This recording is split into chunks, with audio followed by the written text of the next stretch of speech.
오늘 저에게 주신 하나님의 말씀은 구약성경 잠언서 24장 24절부터 25절까지 말씀입니다. 저희들 함께 봉독하겠습니다. 악인에게 내가 옳다 하는 자는 백성에게 저주를 받을 것이요 국민에게 미움을 받으려니와 오직 의를 견책하는 자는 기쁨을 얻을 것이요 또 좋은 복을 받으리라. 아멘. 기도하겠습니다. 하나님 아버지, 지난밤도 저희를 은혜 가운데 보호하시고 오늘도 저희들 주님 앞에 나올 수 있는 환경과 심령 허락하사 아버지 하나님의 말씀과 기도로 시작할 수 있게 하시는 애 감사드립니다. 오늘도 주의 말씀 마음에 잘 새기고 헛된 길 가지 않게 하시고 지혜롭고 복된 길 갈 수 있는 저희들 되도록 인도하여 주옵소서. 간절히 바라옵고 예수님의 이름으로 기도하옵나이다. 아멘. 오늘은 누구를 기쁘게 하는 삶입니까? 라는 제목으로 하나님 말씀 증거합니다. 어제 저희가 24절을 살펴보았었는데 오늘 24절 말씀 다시 한번 저희가 본다면 악인을 옳다 하는 것은 재판관으로서 가지고 있는 권리에 대한 이 고의적인 남용에 해당하는 것입니다. 즉 공의에 근거한 공정한 판결이 아니라 사사로운 감정이나 이권에 의한 왜곡된 판결은 정직한 사람으로 이러한 재판에서 피해를 입게 하며 이는 공권력 자체에 대한 불신과 회의를 가지게 하는 결과에 이르게 한다는 말입니다. 그러니까 오늘날처럼 우리 사회가 분명히 법치 사회임에도 불구하고 이 법을 집행하는 자들이 사사로운 이익이나 아니면 이 대중들의 요구에 따라서 이 법을 집행하는 것에 있어서 여지를 두게 된다면 결국에는 이 모든 국민 자체가 그 법을 신뢰할 수 없고 인정하지 않으며 결국에는 이 사회적인 큰 혼란이 오게 된다는 것입니다. 그러니까 우리가 예전에 뭐 그런 말 있잖아요. 목에 칼이 들어와도 그렇죠? 예, 뭐 목에 칼이 들어와도 그 결정이 번복되지 않을 것이다. 뭐 그런 말들이 있지 않았습니까? 그러니까 결국에는 이러한 자리에 있는 자들은 자신이 손해를 보고 그러한 피해를 입게 되는 것이 분명히 예상이 된다 하더라도 분명한 이 기준에 근거하여서 언제나 판결을 해야 된다라는 것이죠. 결국에는 이러한 판결이 잘못되어질 때 그러한 공동체는 심각한 불법과 부정부패에 이르게 하여 백성의 불신과 미움을 받게 되는 결과가 이루어진다 라는 것이 24절의 말씀입니다. 그러나 오늘 25절 말씀을 보면 반면에 악인을 견책하는 자는 그와 반대로 기쁨과 복을 받게 될 것이라고 말씀하고 있습니다. 견책한다라는 말은 벌이나 훈계 등을 통해 잘못을 바로 잡는 것입니다. 그런데 사실 우리가 잘 알고 있는 것처럼 누구나 이 다른 사람의 잘못을 훈계하고 이 벌하여 바로 잡는다는 것은 결코 쉬운 일이 아니라는 것을 압니다. 그 사람이 지독한 악인일수록 더욱 큰 반발을 사게 되고 심지어 원수가 되어 그들의 공격을 받을 수도 있는 매우 힘든 일이기 때문에 그렇습니다. 그렇게 대부분의 사람들은 분명히 잘못된 것을 알면서도 결코 이의를 제기하거나 문제 삼지 않고 그것을 묵인하고 못 본 채 하는 경우가 많다라는 것입니다.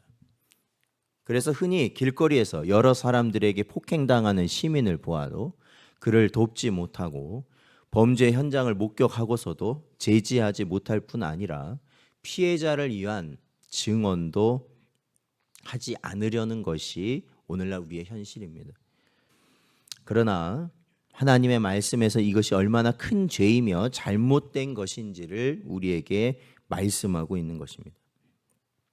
단지 높은 자리에 앉아 백성을 판결하는 최고 지도자뿐만 아니라 각자 처한 삶의 자리에서 하나님의 공의를 선포하고 악과 죄를 책망하고 꾸짖어야 할 성도로서 이 사사로운 이익이나 감정에 사로잡혀 잘못을 잘못이라 말하지 못하고 악을 악이라 말하지도 책망하지도 못하는 것은 결코 하나님의 심판과 책망을 피할 수 없는 큰 죄라는 것이죠.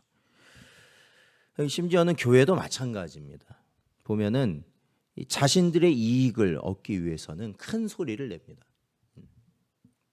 그러니까 교회가 분열되고 다툼이 일어나고 교회에서 가장 중요한 가치인 화평이 깨지게 됩니다. 그러나 정작 교회 안에서도 하나님의 말씀 앞에 어긋난 것들은 어떻습니까? 오히려 그거는 말을 안 합니다.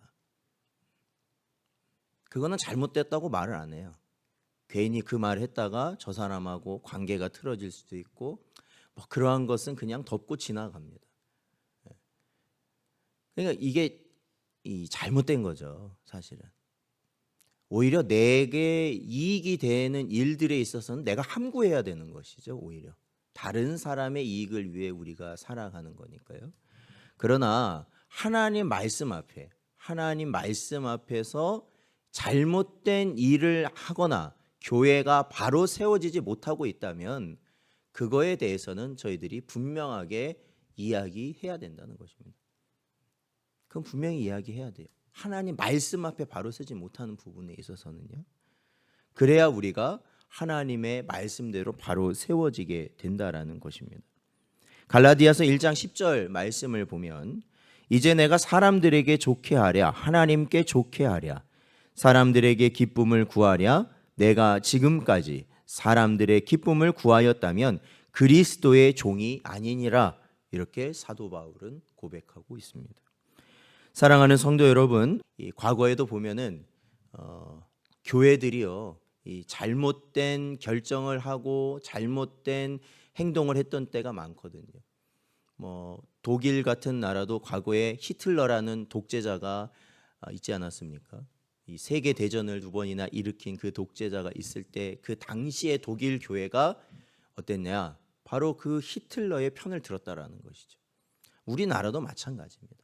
우리나라도 과거에 일제 강점기 시대에 주요 교단들, 저희 교단을 포함해서 주요 교단들이 어땠습니까?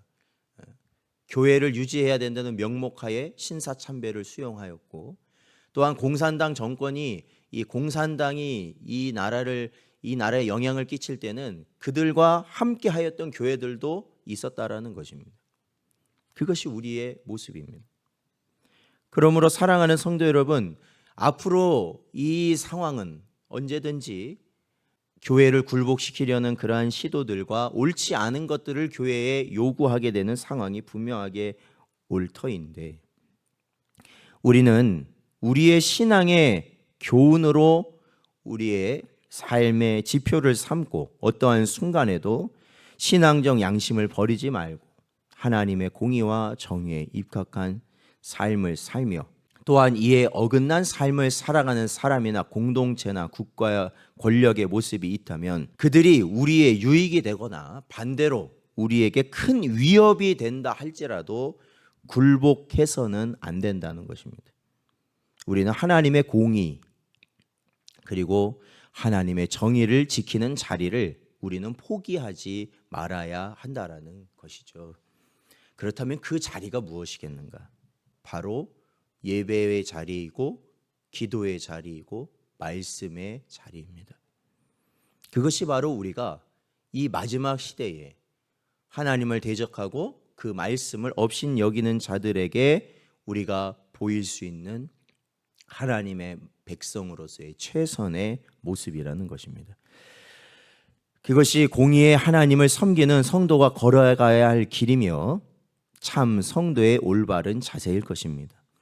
오늘도 우리에게 주신 말씀을 마음에 잘 새기십시오. 그리고 무엇이 공의로운 길인지 무엇이 하나님을 기쁘시게 하는 길인지 마음에 잘 새기시고 언제나 그 길을 갈 수 있는 복된 여러분 되시기를 주의 이름으로 축원드립니다.